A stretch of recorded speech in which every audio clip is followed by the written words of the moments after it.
सकते हैं। इस सत्संग का यही उद्देश्य है कि अगर कोई नए साधक हैं और उनका कुछ भी प्रश्न हो ज्ञान मार्ग से संबंधित तो वो पूछ सकते हैं, और बाकी साधक भी अपने विचार व्यक्त कर सकते हैं। और हम सभी जो यहाँ जुड़े हुए हैं, अगर अपने किसी भी प्रकार के अनुभव को साझा करना चाहते हैं बाकी साधकों के साथ, तो वो भी कर सकते हैं।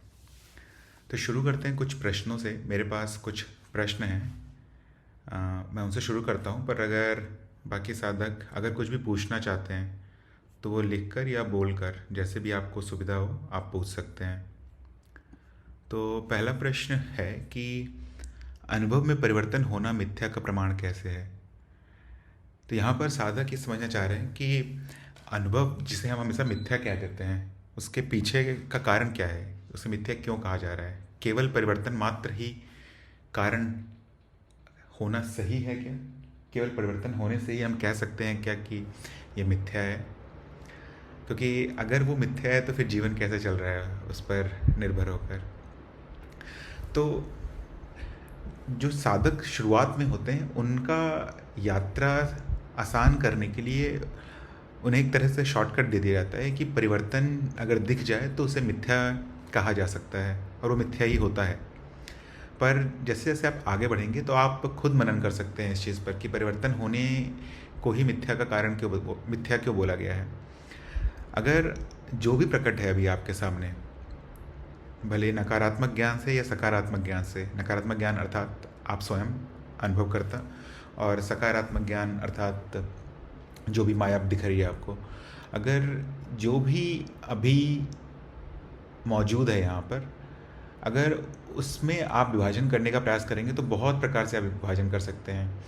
जैसे आकार के अनुसार आप वर्ग बना सकते हैं, जाति के अनुसार आप वर्ग बना सकते हैं, ऐसे ही अनंत प्रकार के वर्गीकरण हो सकते हैं। आप चाहे सबको इलेक्ट्रॉन प्रोटॉन बोल सकते हैं, छोटा बड़ा बोल सकते हैं, गोल चौकोर बोल सकते हैं। पर क्या कोई ऐसा वर्ग बनाया जा सकता है जो सभी अवस्थाओं में किसी भी समय वो वर्ग आपके सामने उपस्थित रहे?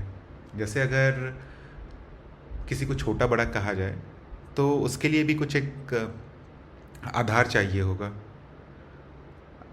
किसी को बताने के लिए कि ये छोटा है, छोटे वाले सारे अनुभव एक वर्ग में डाल दिए जाए, बड़े वाले सारे अनुभव एक वर्ग में डाल दिए जाए, तो एक आधार चाहिए होगा, एक सापेक्ष, किसके सापेक्ष में आप कह रहे हैं, आपको ये कहना पड़ेगा। पर सबसे सरल वर्ग जो हो सकता है वो यही है जिसे हम द्वैत कहते हैं ज्ञान मार्ग में, जानने वाला और जो जाना जा रहा है, अर्थात अनुभव और अनुभवकर्ता। और ये वर्ग आप कहीं पर भी इस्तेमाल कर सकते हैं। स्वप्न अवस्था में भी ये चलता है, जागृति में तो चलता ही है। आप किसी परिवेश में रहें, किसी भी अवस्था में रहें, और कोई भी परिस्थिति हो जीवन में, ये वर्ग आप हमेशा लगा सकते हैं। आपके सामने जो भी प्रत्यक्ष है, जो भी अभी मौजूद है, उस पर आप ये वर्ग लगा सकते हैं। जब आप जानने वाले और जो जाना जा रहा है इसके तत्व को ढूंढने का प्रयास करेंगे तो आपको जो जाना जा रहा है उसका तत्व नहीं मिलेगा कभी भी। अगर आप बस मनन करते चल जाएं तो अनुभव को ढूंढने का प्रयास करें कि अनुभव कहाँ है, तो आपको कभी भी उत्तर नहीं मिलेगा। किस चीज़ से बना है, तो इसका भी उत्तर आपको कभी नहीं मिलेगा। अगर आप एक अनुभव अर्थात एक घटना को अगर आप देखने का प्रयास करेंगे तो फिर आप फंस जाएंगे उसी में कि मेरे सामने जो लैपटॉप रखा हुआ है वो तो एकदम वास्तविक लग रहा है, या फिर ये पृथ्वी जो है ये वास्तविक लग रही है। पर आप सभी घटनाओं का समीकरण ले लें जिसे अनुभव कहा जाता है, तो उसके पीछे आपको कुछ भी तत्व नहीं दिखेगा, और फिर कुछ नहीं बचता है, अंत में केवल जानने वाला बच जाता है। तो जब जानने वाला ही बच रहा है अंत में, और जिसका अनुभव नहीं हो सकता है केवल वही बच रहा है, और जिसका अनुभव हो रहा है उसके पीछे कुछ दिखता नहीं है, तो इसे मिथ्या कहने में कुछ संकोच नहीं होना चाहिए, क्योंकि कुछ है ही नहीं तत्व उसके पीछे, बस वो प्रकट है। कारण क्या है, कारण आपको कभी पता नहीं चलेगा। किस चीज़ से बना हुआ है वो भी कभी पता नहीं चलेगा, कब से है ये भी पता नहीं चलेगा, किस स्थान में है ये भी पता नहीं चलेगा। तो ये तो द्वैत के स्तर पे इस तरह से आप प्रमाणित कर सकते हैं। और अगर अद्वैत पे भी चाहे तो आप आगे बढ़ के ये जानने का प्रयास कर सकते हैं कि जो भी प्रकट है वो कभी उसका कुछ भी सार नहीं बचता है अंत में, क्योंकि शून्यता की अवस्था में केवल होना मात्र रह जाता है। होना मतलब कि न जानने वाला रहता है, न जिसको जाना जा रहा है वो रहता है, केवल जानना बच जाता है। तो उस परिस्थिति में जब कुछ भी नहीं है तो जो भी प्रकट है, मतलब अनुभवकर्ता और अनुभव, उन सभी को मिथ्या कहा जा सकता है। पर द्वैत के स्तर तक ही रहें तब भी आप तत्व ढूंढ कर भी आप जान पाएंगे कि परिवर्तन को मिथ्या क्यों कहा जा रहा है। क्योंकि जब आप द्वैत पर हैं और जो भी प्रकट है उसमें केवल एक ही चीज़ हमें निरंतर दिखती है, परिवर्तन। अब परिवर्तन होते होते एक अनुभव दूसरे अनुभव में बदलते रहेगा और उसमें कुछ विकास होता रहेगा, बुद्धि आ जाएगा, कुछ न कुछ प्रकार का रूप धारण कर लेगा वो। पर जो चीज़ आपको ये बता पाए कि जो प्रकट है या फिर जो भी भाग इस अस्तित्व का जिसको आप जान रहे हैं, जिसका तत्व नहीं है, उसमें हमेशा परिवर्तन एज मूल दिखने लगेगा आपको। तो एक तरह से कह सकते हैं कुंजी है या फिर शॉर्टकट है जिसको आप हर जगह लगा सकते हैं कि अगर परिवर्तन दिख जाए तो निश्चित है कि उसका तत्व नहीं होगा, और ये मनन से ही आपको पता चलेगा। और जब उसका तत्व नहीं है तो फिर उसको मिथ्या कहना चाहिए। अब कोई साधक कह सकता है कि तत्व अनुभव करता तो दिख जाता है हमें। हाँ, तो फिर जब प्रकट भाग का कोई तत्व नहीं दिखता है और अनुभव करता ही हमेशा रहता है, तो कहते हैं हम कि अनुभव करता ही सभी प्रकट भाग का भी तत्व है, क्योंकि बस एक वही बचा रहता है। अगर आप अनुभव को अलग करके देखेंगे तो उसके पीछे कुछ नहीं दिखता है हमें, इसलिए परिवर्तन को मिथ्या कहा जाता है। आशा करता हूँ समझ में आया हो। अगर कोई साधक कुछ और पूछना चाहते हैं इस पर तो लिखकर या बोलकर पूछ सकते हैं। मैं अगले प्रश्न पर बढ़ता हूँ। एक अगला प्रश्न है कि जब सभी अनुभव मिथ्या हैं तो जानने वाला कौन है जिसे ज्ञान हो रहा है? तो जिसे ज्ञान हो रहा है, सरल शब्दों में आप कह सकते हैं कि वो जीव है। जीव अर्थात जिसे आप ज्ञान मार्ग में आने से पहले मैं कहते थे, अर्थात आपका शरीर जो मनोशरीर यंत्र है, मन और शरीर से बना हुआ जो ये ढांचा है, उसे ज्ञान हो रहा है। और उसे ज्ञान क्या हो रहा है? उसे ज्ञान यही हो रहा है कि वो है नहीं। और जो ज्ञान भी हो रहा है वो ज्ञान भी मिथ्या ही है, क्योंकि जिस भी प्रकार से, जिस भी प्रक्रिया से वो समझने का प्रयास कर रहा है, बुद्धि से, विचार से, स्मृतियों की मदद से, तर्क से, ये सभी साधन भी मिथ्या ही हैं। मिथ्या ही मिथ्या को समझने का प्रयास कर रहा है और मिथ्या के माध्यम से ही समझने का प्रयास कर रहा है, क्योंकि जो वास्तविक आप हैं, जो अनुभव करता है, उसे कुछ भी पड़ी नहीं है समझने के कि मैं सत्य हूँ या नहीं हूँ, या उसे कुछ भी ज्ञान प्राप्त करने की इच्छा नहीं है, कुछ भी नहीं है उसमें। ये जो माया प्रकट हो गई है, इसी माया में कई विकास के दौरान, विकास क्रम के दौरान जब ये बुद्धि विकसित हो जाती है, तब ऐसी इच्छा प्रकट हो सकती है जीवन की परिस्थितियों के कारण या फिर जिज्ञासा के कारण कि क्या है जो नित्य है, क्या है जो मेरा तत्व है। और फिर ये ज्ञान होना शुरू होता है, और सबसे पहला ज्ञान यही होता है कि मैं हूँ ही नहीं। मेरे जो बच जा रहा है, जिसे मैं समझ रहा था, उन सबको हटाने के बाद जो बच जा रहा है, केवल वही सत्य हो सकता है, क्योंकि उसमें परिवर्तन नहीं दिख रहा है, और परिवर्तन नहीं दिख रहा है तो कभी होगा भी नहीं। तो ज्ञान शुरुआत में, या फिर ज्ञान कह सकते हैं कि जीव को ही होता है, और यही होता है कि मैं नहीं हूँ। और धीरे धीरे करके जिसे भी वो अपना मानता था या फिर जिससे भी उसका छोटा मोटा बंधन भी था, वो सभी चीज़ हट जाता है, और जो अंत में बच जाता है सभी चीज़ के हटने के बाद, वही सत्य होता है।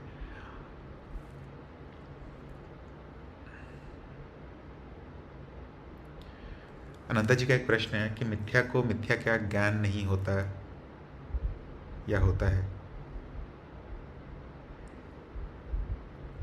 यहाँ पर आप अपने स्वयं के अनुभव से देख सकते हैं, अप्रोक्ष अनुभव से, कि आपको ये ज्ञान हो जाता है कि जो जाना जा रहा है वो मिथ्या है। मिथ्या का ज्ञान हो जाता है, सत्य का ज्ञान नहीं होता है। मिथ्या को, जो भी मिथ्या दिख रही है उसके सामने, उसका ज्ञान हो जाता है। क्योंकि ये जो ज्ञान है वो एक तरह से, जितने भी अज्ञान हमारे अंदर जमा हो चुके हैं अनंत जन्मों के बाद, उन अज्ञान का हटना होता है। धीरे धीरे करके एक एक चीज़ समझ में आने लगती है कि ये भी मैं नहीं हूँ, वो भी मैं नहीं हूँ, मैं किसी बंधन में भी बंधा हुआ नहीं हूँ, कोई भी विचार मुझे प्रभावित नहीं कर सकता है, कभी नहीं किया था, कभी नहीं कर सकता है। तो दिखने लगता है कि ये सभी जो हमारे सामने प्रकट है अनुभव, वो मिथ्या ही मात्र है। यहाँ तक कि जिसे जो जानने का प्रयास कर रहा है वो भी मिथ्या मात्र है। तो मिथ्या को मिथ्या का ज्ञान हो जाता है। ये जो उत्तर दे रहा हूँ मैं, ये माया के स्तर का उत्तर है। तो मिथ्या को मिथ्या का ज्ञान हो जाता है, अर्थात जीव को जिस भ्रम में जी रहा है उस भ्रम का ज्ञान हो जाता है। कुछ और पूछना भी होगा तो इस पर आप पूछ सकती हैं अनंता जी।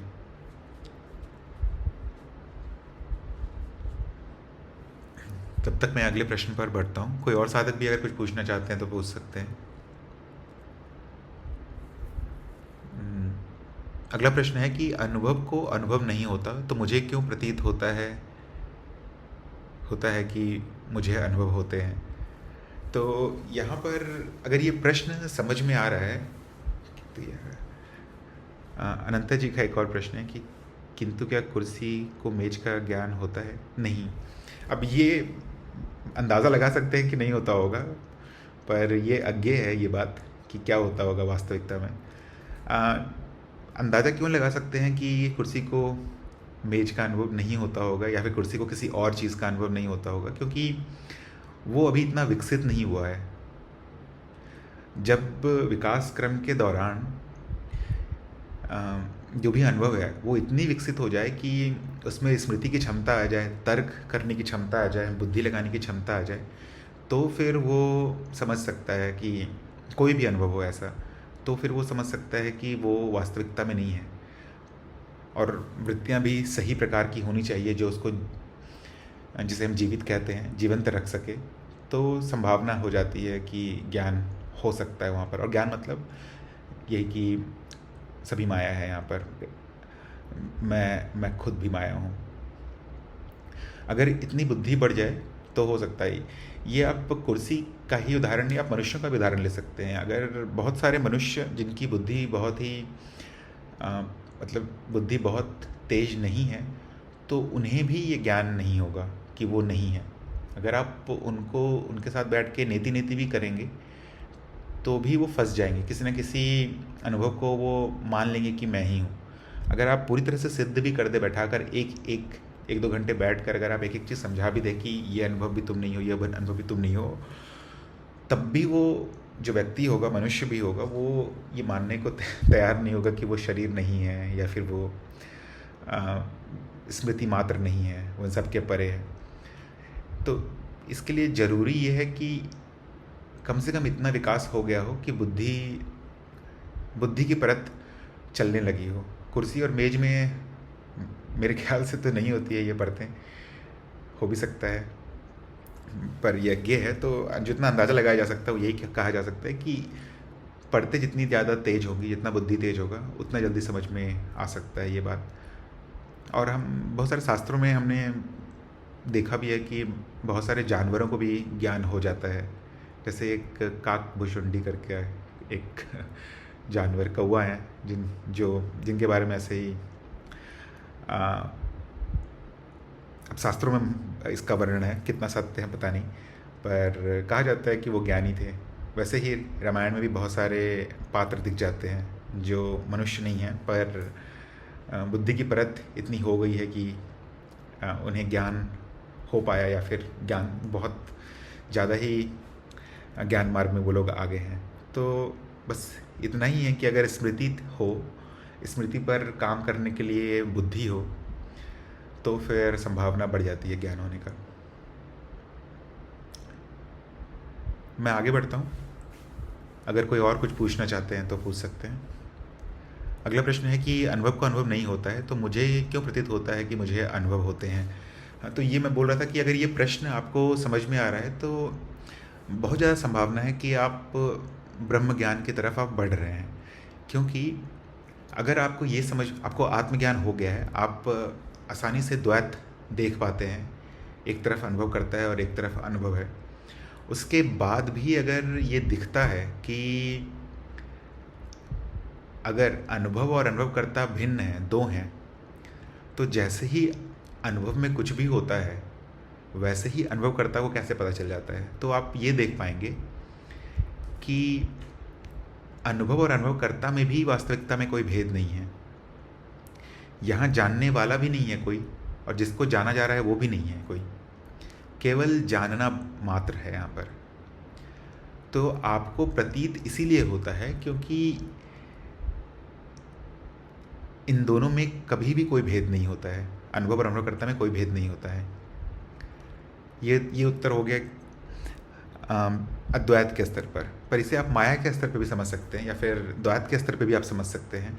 जिसे आप जानना कह रहे हैं कि आपको प्रतीत हो रहा है, मुझे अनुभव होते हैं, जबकि मैं ये जान रहा हूँ पूरी तरह से कि मैं अनुभव करता हूँ, मुझे इस बात का प्रमाण भी मिला हुआ है और मैं इस प्रमाण पर भरोसा भी करता हूँ, ये मेरा स्वयं का प्रमाण है।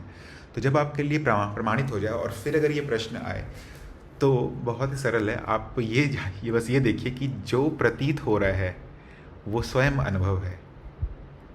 जैसे ही मैं गर्म तवे को छूता हूँ और मेरा हाथ पीछे आ जाता है, तो इसका मतलब ये नहीं कि अनुभव को अनुभव हो गया इसलिए वो हाथ पीछे आ गया। द्वैत के स्तर पे ये कहा जा रहा है कि अनुभव को अनुभव हो गया। जो वो हाथ पीछे आया है वो भी अनंत अनुभव का एक छोटा सा घटना है जो भी आपके सामने हुआ। इस कारण से ऐसा प्रतीत होते रहता है कि ये जीवन चल रहा है, और जब भी ये घटना, इस प्रकार की घटना होगी, वहाँ पर अहम भाव और भी ज़्यादा प्रबल हो जाएगा, और वो जो भी घटना घटी है उस घटना का जिम्मेदारी ले लेगा। अगर स्वयं के साथ घटी है, स्वयं के भले के लिए है, तो कह देगा कि मैंने किया है। अगर उसके साथ हुआ है और बुरा है तो कह देगा मेरे साथ हुआ है। तो यहाँ पर जो भी प्रतीत हो रहा है वो भी अनुभव मात्र ही है।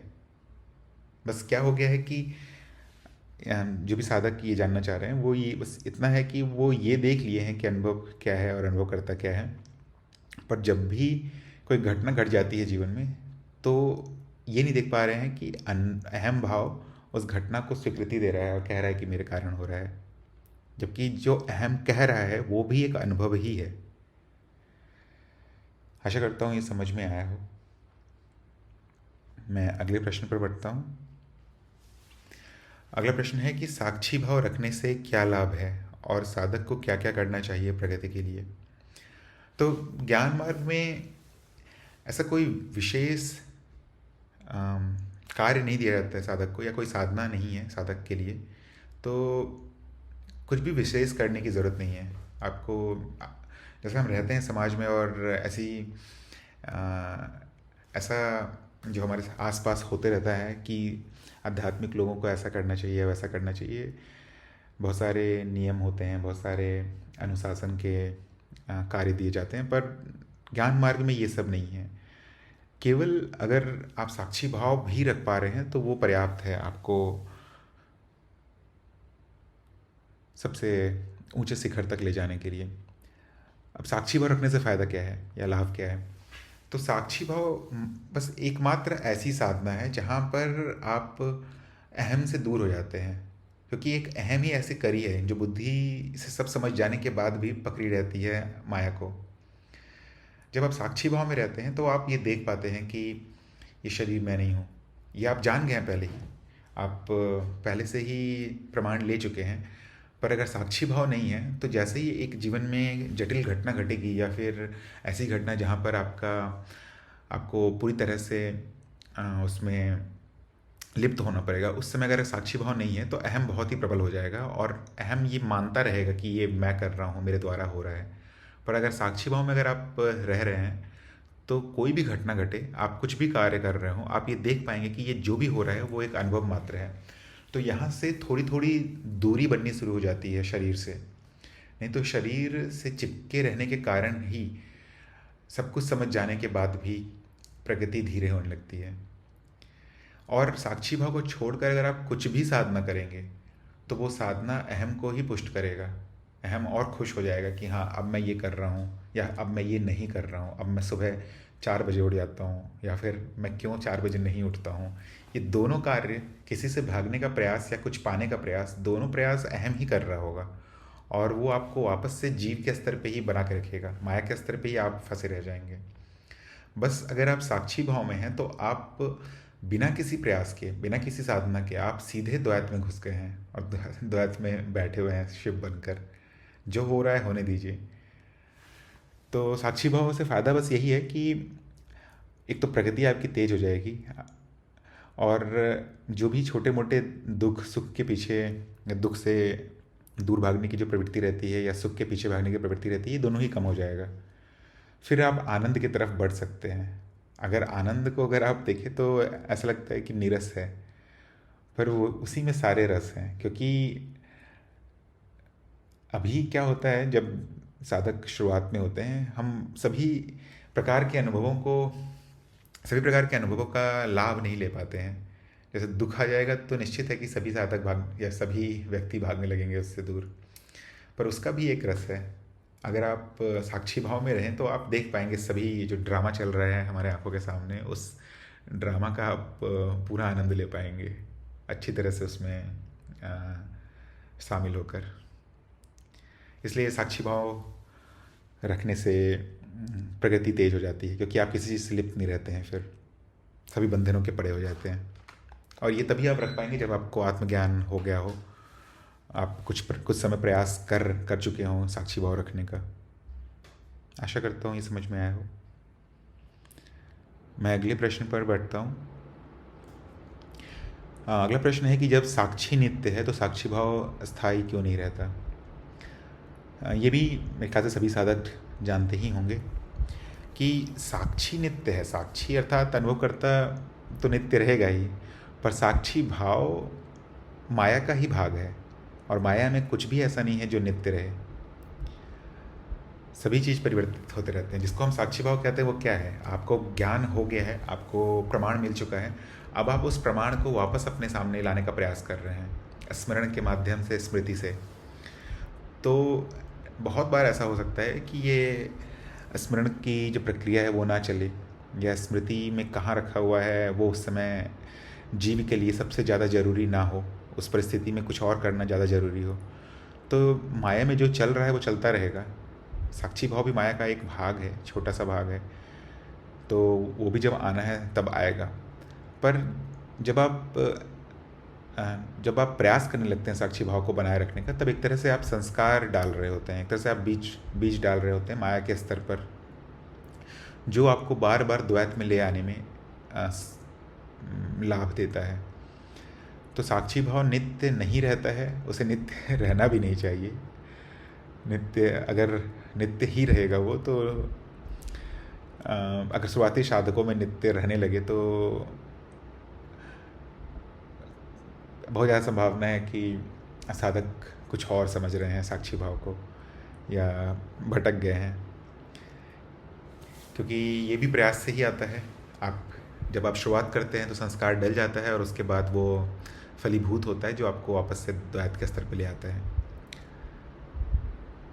आशा करता हूँ ये समझ में आया हो।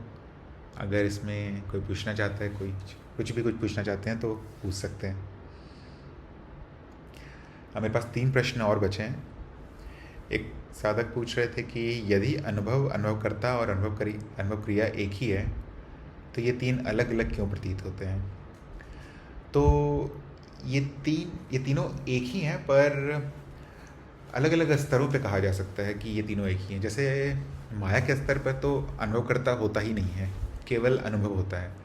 वही अनुभव अपना जीवन जी रहा होता है, दुख सुख से गुजर रहा होता है। जब हम द्वैत के स्तर पे आते हैं तब हमें अनुभव और अनुभवकर्ता दिखता है। जब आपको आत्मज्ञान हो जाता है तब आपको पता चलता है कि देखने वाला और जो दिख रहा है वो दोनों भिन्न है। और जब आप ब्रह्म ज्ञान जब आपको मिल जाता है तब आप ये समझ पाते हैं कि केवल ब्रह्म ज्ञान ही है। तो अर्थात केवल अनुभव क्रिया ही है, केवल शून्यता ही है। यहाँ पर कुछ भी नहीं है जो प्रकट है, या फिर यहाँ पे कोई भी नहीं है जो जान रहा है। बस अनुभव क्रिया है जिसमें अनंत प्रकार की संभावनाएं प्रकट हैं। तो अनुभव क्रिया में होने के बाद, और आपको ये भी समझ में आ जाएगा कि अनुभव क्रिया ही एकमात्र सत्य है। तो जब आपको ये समझ में आ जाता है, उसके बाद जो भी दिख रहा है द्वैत पर, वो सभी अनुभव क्रिया ही हो जाएगा। जानने वाला या फिर जो जाना जा रहा है, अर्थात हर प्रकार के जीव जंतु, हर प्रकार का वर्ग जो आप बना सकते हैं अनुभवों के, वो सभी अनुभव क्रिया ही हो जाते हैं। इसलिए इसे अद्वैत के स्तर पर तीनों को एक कहा जाता है। द्वैत के स्तर पे तो शब्द से ही पता चल रहा है कि दो हैं, अनुभव और अनुभवकर्ता, और माया के स्तर पर केवल केवल अनुभव ही बचता है। आशा करता हूँ ये समझ में आया हो। मैं अगले प्रश्न पर बढ़ता हूँ। अगला प्रश्न है कि कैसे सुनिश्चित करें कि अनुभवकर्ता स्वयं माया का भाग नहीं है। तो जैसा हमने पहले भी चर्चा किया था कि आप वर्ग बना सकते हैं और मनन करते चले जाएंगे तो आपको समझ में आ जाएगा कि अनुभवकर्ता माया नहीं हो सकता है। क्योंकि आपको पहले ये देखना पड़ेगा कि कितने प्रकार से आप जो भी प्रकट है उसमें विभाजन कर सकते हैं। एक सरल विभाजन जो दिखता है वो यही है कि अनुभव और अनुभवकर्ता का, जानने वाला और जो जाना जा रहा है उसका विभाजन। तो जो जानने वाला है, अगर इस पर आप मनन करें तो आपको पता समझ में आएगा कि ये जानने वाला कभी भी परिवर्तित नहीं हो सकता है। परिवर्तित ये हमेशा ही नित्य रहेगा। इसका जन्म भी नहीं हो सकता है, मृत्यु भी नहीं हो सकता है, क्योंकि कोई प्रकार का परिवर्तन संभव नहीं है इसमें। अगर परिवर्तन होगा तो जानने के लिए भी कुछ नहीं बचेगा, तो फिर जानेगा कौन। तो अगर ये नित्य है तो निश्चित रूप से ये जो भी परिवर्तनशील है उससे परे होगा। और माया में एक बहुत ही जो नैसर्गिक गुण दिखता है कि उसमें परिवर्तन होता रहता है। तो यहाँ से आप ये आसानी से समझ पाएंगे कि परिवर्तनशील और परिवर्तन दोनों एक नहीं हो सकता है। या तो परिवर्तन होगा या तो परिवर्तन नहीं होगा। पर यहाँ जब आपको आत्मज्ञान हो जाता है तो आप देख पाते हैं कि एक परिवर्तनशील है आपके सामने जो भी प्रकट है, और आप स्वयं सभी प्रकार के परिवर्तन से परे हैं। तो यहाँ ये समझ में आ सकता है आसानी से कि अगर मुझ में परिवर्तन नहीं हो रहा है तो मैं माया का भाग भी नहीं हूँगा। आशा करता हूँ ये समझ में आया हो। मैं अगले प्रश्न पर बढ़ता हूँ। आखिरी प्रश्न है आज का ये। अगर कोई और साधक कुछ पूछना चाहते हैं तो पूछ सकते हैं, बोल कर भी पूछ सकते हैं या लिख कर भी पूछ सकते हैं। आखिरी प्रश्न है, क्या आध्यात्मिक मार्ग की यात्रा गुरु के बिना पूरी की जा सकती है? तो इसमें भी साधक को पहले ये निर्धारित करना होगा कि उनका लक्ष्य क्या है। आध्यात्मिक मार्ग बहुत ही विराट हो सकता है, अलग अलग प्रकार के हो सकते हैं, और कितने जन्मों से साधना कर रहा है कौन सा साधक उस पर भी निर्भर कर सकता है।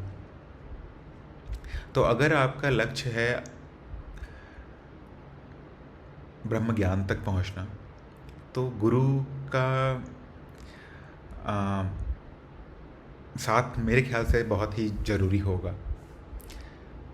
अब वो गुरु ज़रूरी नहीं है कि वो मनुष्य के रूप में ही हो या फिर किसी और रूप में भी हो सकते हैं, पर आपको गुरु की सहायता तो लेनी ही पड़ेगी। कहीं ना कहीं निश्चित होगा कि आप फंस जाएंगे। ऐसा बहुत बार होगा कि आपको ज्ञान सारा होगा, आप बहुत सारे शास्त्र भी पढ़ चुके होंगे। शास्त्र कहने का मतलब है कि किसी और गुरु के शब्दों को आपने पढ़ लिया है, पर बहुत बार ऐसा होगा कि आप शब्द को समझ नहीं पाएंगे। क्योंकि अगर कम से कम ज्ञान मार्ग का जो लक्ष्य है ब्रह्म ज्ञान तक पहुंचना, अगर ब्रह्म ज्ञान तक पहुंचने का प्रयास किया जा रहा है, आप कुछ भी कर ले, आप शुरुआत में केवल आपका जो सहारा रहेगा वो अनुभव ही रहेगा।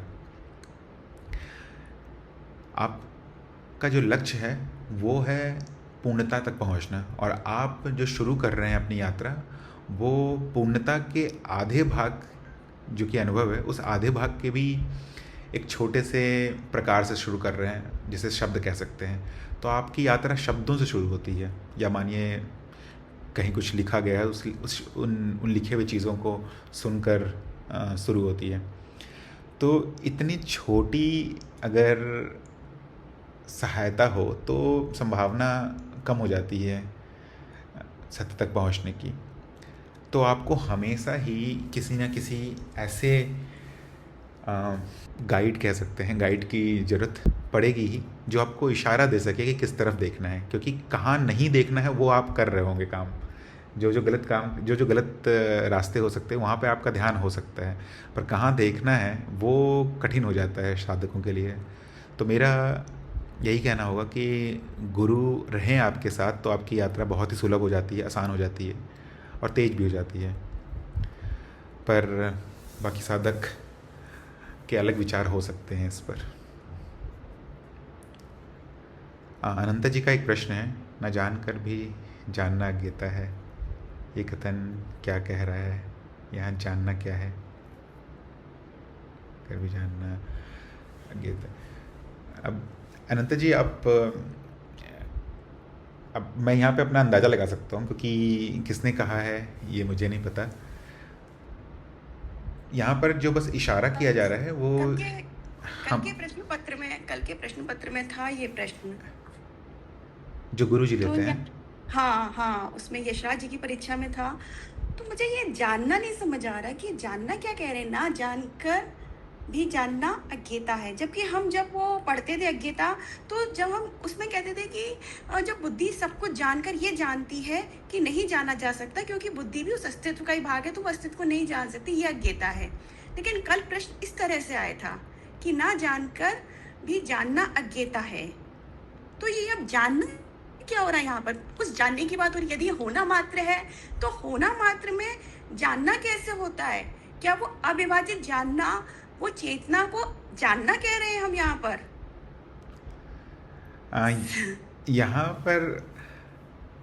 यहाँ पर मेरे ख्याल से, अब गुरुजी के संदर्भ में बोले होंगे वो गुरुजी ही बता सकते हैं, पर यहाँ पर जो इशारा है वो यही है कि ऐसी परिस्थिति जहाँ पर कुछ जानने योग्य बचता नहीं है, क्योंकि जैसे ही जानने का प्रयास किया जाएगा स्तर नीचे हो जाएगा। तो केवल इशारा है कि बुद्धि के परे जो स्थिति रहती है, जहाँ पर जानना नहीं जानना सब एक ही है, मतलब प्रयास नहीं किया जा रहा है कुछ भी जानने का, कोई भी किसी प्रकार का पुराना बंधन नहीं लगाया जा रहा है या विचार आरोपित नहीं किया जा रहा है, रूप नहीं दिया जा रहा है, तो उसे अज्ञेयता कह सकते हैं। मैं इतना ही अंदाज़ा लगा सकता हूँ इस पर। जी अच्छा, एक इससे अलग थोड़ा सा, हाँ, जैसे शून्य है, शून्य में होना मात्र, जब दृश्य और दृष्टा दोनों का विलय हो गया है, केवल दृष्टि है, तो वहां पर जानना है, अविभाजित जानना है। मतलब क्या वहां पर क्या है? वहाँ पर दोनों रहेगा, जानना भी रहेगा और नहीं जानना भी रहेगा। क्योंकि जानना भी रहेगा क्योंकि वहाँ पर सत्य सत्य दोनों है, अर्थात अनुभवकर्ता और अनुभव दोनों है। तो जानने का भी भाग रहेगा और नहीं जानने का भी भाग रहेगा। अगर ऐसा कहा जाए कि अगर वहाँ नहीं जाना जा रहा है, तो फिर ये फिर पता कैसे चलेगा? और ये भी कहा जाए कि अगर पता चल गया है तो उसको फिर व्यक्त क्यों नहीं किया जा सकता है? तो दोनों साथ में ही रहेगा वो। और फिर यही है कि दोनों साथ में कैसे हो सकता है ये?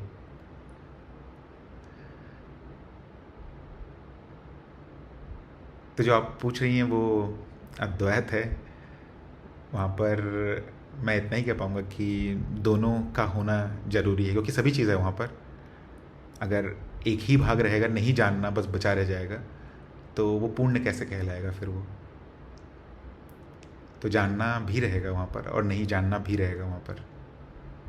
लेकिन उस स्थिति में जब जानने वाला और जाने वाली चीज नहीं है, तो ये कैसे पता चलेगा कि जाना जा रहा है? मतलब जाना वाला वर्ड आएगा कैसे? हाँ, मतलब वो तो जब द्वैत में आएंगे तभी पता चलेगा कि हाँ मैं था। लेकिन तब भी कुछ ऐसा था कि दृश्य दृष्टा नहीं था, लेकिन तब भी मैं था। हाँ तब मतलब, बुद्धि ये बात वेरीफाई करेगी। हाँ द्वैत में भी मैं तो प्रणाम। नहीं रहेगा। अ, प्रणाम। क्या मैं अनंता जी को एक छोटा सा उत्तर देने का प्रयास करूं इस जानने के शब्द के विषय में? हाँ बोलिए राजीव जी। तो देखिए, हम 3 शब्दों को लेके चलते हैं, और एक है चेतना, एक है बोध, और एक है जानना। अब पहली दृष्टि से यह सभी शब्द एक समानार्थी प्रतीत होते हैं कि चेतना मतलब मैं चेतना में हूं, मतलब जान रहा हूं। बोध मतलब जानना। पर इसको अगर हम थोड़ा सा वैज्ञानिक दृष्टि से और थोड़ा सा माया के ज्ञान के रूप में समझने का प्रयास करें, तो जानना बुद्धि के स्तर पे है, और जहां बुद्धि शब्द का उपयोग आता है, वहां पर हम विशेषतः मानवीय बुद्धि के संदर्भ में, उसके कंटेक्स्ट में बात करते हैं। जानना बुद्धि का स्वभाव है, ये बुद्धि का एक गुण है, वह जानती है। बोध ये सभी जीवों में होता है। अभी हम जानते हैं कि जितने भी जीव हैं, कीट पतंगा, जहां तक कि हम अगर उसको वायरस के और कीटाणु और जीवाणु के रूप में भी समझें, तो भी वहां पर भी एक बोध है। अब वो बोध ऐसा बोध नहीं है जहां पर जानने के बाद उसे कुछ नाम रूप दिया जा रहा है। ये थोड़ा सा समझना पड़ेगा कि जानने में नाम रूप दिया जाता है, बोध में नाम रूप के बिना भी बोध हो सकता है। और चेतना थोड़ी इसके और ऊपर चली गई। चेतना में पता है, बोध है कि है, बस उतना है। उसके आगे चेतना में फिर प्रश्न नहीं है, क्या, कैसे, कौन, कहां। ये सब अब बुद्धि के विषय आ गए, मानवीय बुद्धि के। तो अगर आप इसको इस तरह से समझने का प्रयास करेंगे, तो आपको ये समझ में आएगा कि जब हम जानना शब्द का एक बहुत ही साधारण तरीके से हम चर्चा में उसका उपयोग करते हैं, तो कई बार ये एक तरह का एक थोड़ा सा दुविधा खड़ी हो जाती है कि जान कौन रहा है। तो देखिए, वो जान रहा है या एक व्यवहारिक तरह का एक संवाद हो रहा है कि अनुभवकर्ता अनुभव कर रहा है। अब यहाँ पर जैसे ही ये शब्द बोला जाता है कि अनुभवकर्ता अनुभव कर रहा है, तो तुरंत बुद्धि जो है वो एक तरह की कल्पना में चली जाती है कि जैसे मैं ये शरीर से अनुभव करता हूं, ऐसे ही कोई अनुभव करता है जो अनुभव करता है। एक तरह उदाहरण दे रहा हूं मैं।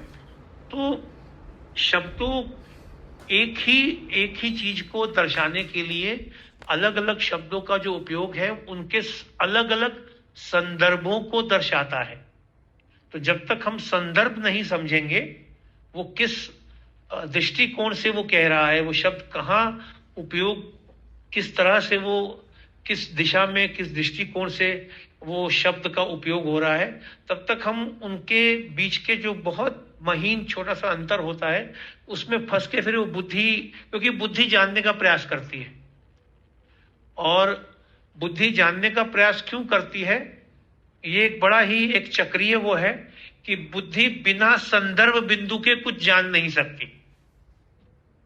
बुद्धि को कुछ ना कुछ संदर्भ लगता है जानने के लिए, ऐसा है वैसा है। वहीं बोध बड़ा ही नैसर्गिक है। जैसे एक शिशु पैदा हुआ तो उसमें बोध है, एक जीव के रूप में उस जीव को बोध है, और चेतना अब उससे ऊपर का विषय हो गया। थोड़ा सा जितना मैं समझा सकता हूं उतना मैंने कहने का प्रयास किया। धन्यवाद। धन्यवाद राजीव जी। कुछ और बोलना चाहती हैं क्या अनंता जी आप इस पर? नहीं नहीं जी, धन्यवाद आपको भी और राजीव जी को भी जी। अनंता जी, आपको क्या आपका उत्तर मिला? वो ज्यादा आवश्यक है। मेरे को ये उत्तर मिला, शायद आप ये कह रहे हैं कि अनुभव क्रिया में चेतना है, जहां पर अनुभव क्रिया में जानना वाला वैसा वाला नहीं है जो उस स्तर पर है, वो चेतना वाला है, क्योंकि चेतना तो है। क्या यही है? कि चेतना भी तो आती जाती रहती है ना, और क्रिया भी अपने आप प्रतीत हो रही है। अब उसको हम प्रतीत बोलें, उसको हम जैसे मर्जी समझें, पर कुछ तो परिवर्तन हो रहा है, कुछ तो क्रिया है, ये तो प्रत्यक्ष है। अंतर यहाँ आता है जब हम उसको एक विशेष रूप से समझने का प्रयास करते हैं। हम बुद्धि के पार क्या है उसको जानने का प्रयास कर रहे हैं, वो बुद्धि नहीं कर सकती। इसके लिए बुद्धि को थोड़ी देर के लिए शांत होकर बैठना और अपने ही प्रश्न पे प्रश्न करना बहुत जरूरी है। जी, ठीक है। तो मेरा एक छोटा सा सुझाव है जो मैं हमेशा प्रयोग अपने साथ करता हूं कि जब मैं ऐसे किसी तरह के चक्रीय प्रश्नों में फंस जाता हूं तो मैं उन प्रश्नों को लिख लेता हूं हाथ से, हो सके तो संभव पेन पेंसिल से पेपर पे लिख लेता हूं, और हो सके तो 2-3 तरह से लिख लेता हूं, और फिर उनको पूछने के बजाय उनको 2 दिन, 3 दिन, 4 दिन उनके अलग अलग उत्तर लिखने का प्रयास करता हूं। और कुछ दिन बाद, हमेशा नहीं पर अक्सर ऐसा होता है कि उन्हीं उत्तरों में से वो जो दुविधा हो रही है समझने की, वो दुविधा हट जाती है और उत्तर दिख पड़ता है कि अच्छा, यहाँ मतलब जैसे हम एक गांठ को सुलझाने का प्रयास कर रहे होते हैं, तो वो गांठ तो है वहां पर, समझ में आ रहा है, पर उस समय वो नहीं खुलती, पर बाद में जैसे ही समझ में आता है तो इमीडिएटली वो खुल जाती है। तो ऐसा ही प्रश्नों के साथ भी बहुत बार ऐसा होता है। जी राजीव जी, बिल्कुल यही करूंगी। जी, थैंक यू। धन्यवाद राजीव जी। अनंता जी, मैं भी बस एक चीज़ और जोड़ना चाहूँगा इसमें कि जब हम ये देखते हैं 3 प्रकार से कि एक तरफ अनुभव करता है और एक तरफ अनुभव है और फिर एक अनुभव क्रिया है, तो यहाँ पर आप इस पर मनन कर सकते हैं कि जानना क्या चीज़ है। मतलब जानने वाला तो है और जो जाना जा रहा है वो भी है। आप परिभाषित करने का कोशिश कीजिएगा कि जानना क्या हो सकता है। तो यहाँ से कुछ कुछ कड़ी मिल सकती हैं या बुद्धि अलग अलग दिशा में जा सकती है कि जानना छोड़कर कुछ बचता नहीं है। मतलब जानने वाला भी नहीं दिखता है और जिसको जाना जा रहा है वो भी नहीं दिखता है, बस जानना मात्र रह जाता है। तो शायद ये भी कुछ दिशा दे सकता है आगे बढ़ने के लिए, ये आपके प्रश्न का उत्तर दे सकता है। योहान जी भी कुछ बोलना चाहते हैं। हाँ योहान जी, आप बोलिए। नमस्ते भैया। हाँ नमस्ते। जी भैया, मेरा मतलब आपका भी दृष्टिकोण चाहता हूँ इस विषय पे। मैंने कई साधकों से पूछा भी है, मतलब थोड़ा क्लियर भी हुआ, पर आपका भी दृष्टिकोण शामिल हो जाए तो, है ना। हाँ मेरा प्रश्न माया से संबंधित है। जैसे कि हम जानते हैं कि ब्रह्म में अनंत संभावनाएं है ना, पर ये माया का बनना, पर यही सब कुछ तो मतलब मेरा आज से प्रश्न पूछना, ये कैसे कैसे तय होता है ये, अगर आप समझ पा रहे हैं तो। हाँ, मतलब आप ये कह रहे हैं जो अभी घटना चल रही है वो कैसे अभी ही हो रही है, नहीं? तो ये इस तरह से आप इसको समझ सकते हैं कि जैसे कोडिंग होता है, तो कोडिंग में कोड पहले से लिखा जा चुका है। और जैसे एक आज के डेट में भी अगर जो सेल्फ ड्राइविंग कार होती हैं, उसमें अगर मानिए कि एक सेल्फ ड्राइविंग कार चल रही है और उसके सामने अगर कोई एक कार आ जाए, और तो बहुत ज़्यादा संभावना है कि वो सेल्फ ड्राइविंग कार ब्रेक लगाएगी या फिर दाएं बाएं जा सकती है। अब मान लीजिए कि उस सेल्फ ड्राइविंग कार के दाएं में एक व्यक्ति स्कूटर से जा रहा है जो हेलमेट नहीं पहना है, और दूसरा व्यक्ति बाएं साइड में स्कूटर से जा रहा है जो हेलमेट पहना है। तो यहाँ पर कोडिंग पहले से की गई हुई है कि ऐसी परिस्थिति में उसे टक्कर मारना है जो हेलमेट पहना हुआ है। अब इसी प्रकार से, हाँ, इसी प्रकार से अनंत तरह की कोड कह सकते हैं हमारे अंदर पहले से ही मौजूद है, जो कि अनंत जन्मों के कारण हमारे अंदर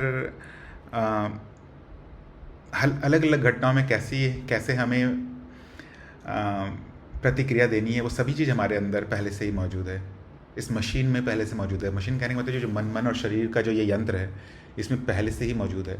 और ये सभी जो चीज़ मौजूद है, ये जितने भी अनुभव आपके सामने अभी प्रकट हैं, भले वो एक पेड़ पौधा हो, घर हो, अलग अलग मनुष्य हों, सभी में ये कारण प्रभाव पहले से ही मौजूद है।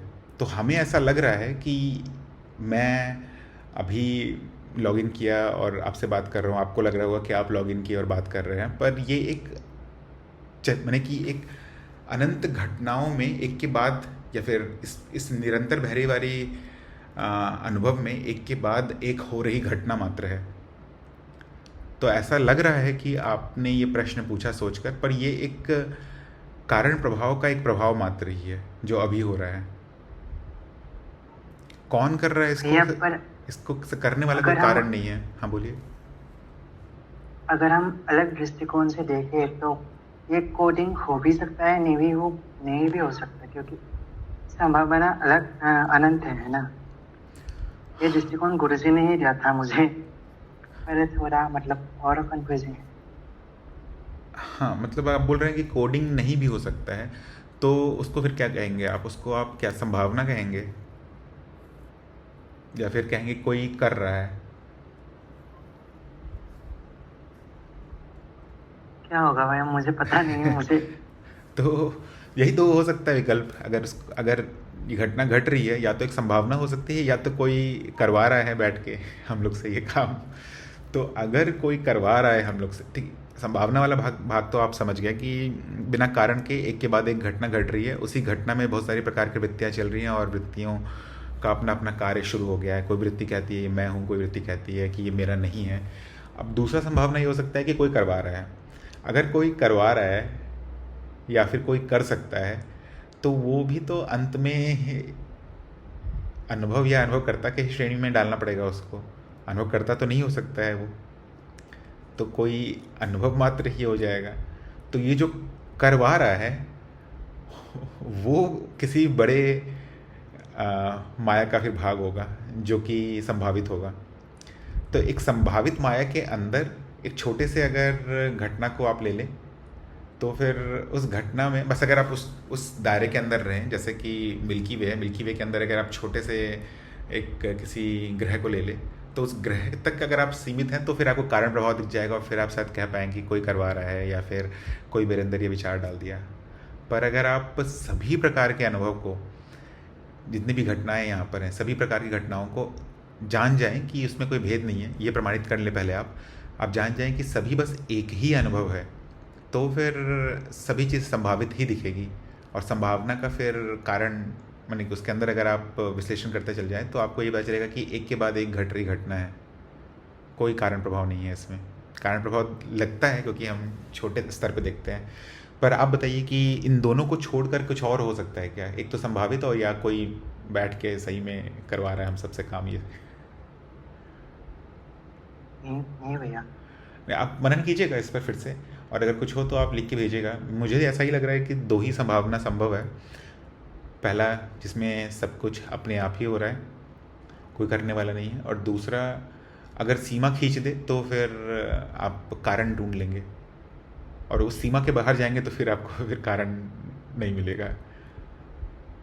जैसे कि एक उदाहरण जो हमेशा चर्चा करते हैं हम सत्संग में, कि जब तवे पर या फिर अगर पानी गर्म कर रहे हैं गैस पर, तो बस अगर पानी गर्म करते हुए देखें कोई कह सकता है कि यूहान पानी गर्म कर रहा है, या फिर अगर आप दायरा बढ़ाते चल जाएं तो उसका कारण गायब होने लगेगा। कोई बोल सकता है कि यूहान को बचपन में सिखा दिया गया था पानी गर्म कैसे किया जाता है, इसलिए यूहान पानी गर्म कर रहा है। कोई बोल सकता है कि क्योंकि यूहान के घर में गैस है, ये कारण है पानी गर्म करने का। कोई कुछ और बोल सकता है, कोई कुछ और बोल सकता है। कारण जैसे जैसे आप दायरा बढ़ाते चले जाएंगे, कारण अपने आप ही हटने लगेगा। अंत में केवल यही बचेगा कि सभी चीज़ अपने आप ही हो रही है और कोई कारण नहीं है। और फिर अगर आप छोटा सा एक दायरा बना ले तो उसके अंदर आप नियम भी ढूंढ पाएंगे कि कैसे ये हो रहा है। चैतन्य जी कह रहे हैं कि मिथ्या का कारण भी मिथ्या ही होगा। मिथ्या का कारण अगर मिथ्या होगा, मान लीजिए पहले मिथ्या का कारण कोई दूसरा मिथ्या है, तो उस दूसरे मिथ्या का कारण क्या होगा? कोई कारण नहीं दिखेगा। हाँ, यही बोल रहा था मैं कि अगर आप एक सीमा खींच ले तो सीमा के अंदर आप किसी और मिथ्या को कारण बना सकते हैं, किसी उस सीमा के बाहर जो मिथ्या मौजूद है उसको कारण बना सकते हैं सीमा के अंदर के मिथ्या का। पर फिर सीमा के बाहर जो मिथ्या है उसका क्या कारण होगा? मिथ्या का कारण नहीं दिख पाता है कभी भी, अगर आप संपूर्ण घटनाओं को एक अनुभव मान रहे हैं तो।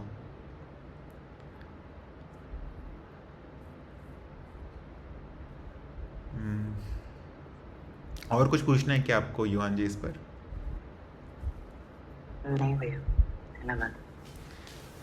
ठीक है, आज के इतने ही प्रश्न थे। अगर कोई और साधक कुछ पूछना चाहते हैं तो बोल कर पूछ सकते हैं, नहीं तो हम आज का सत्संग समाप्त करते हैं। सत्संग में जुड़ने के लिए सभी साधकों को धन्यवाद।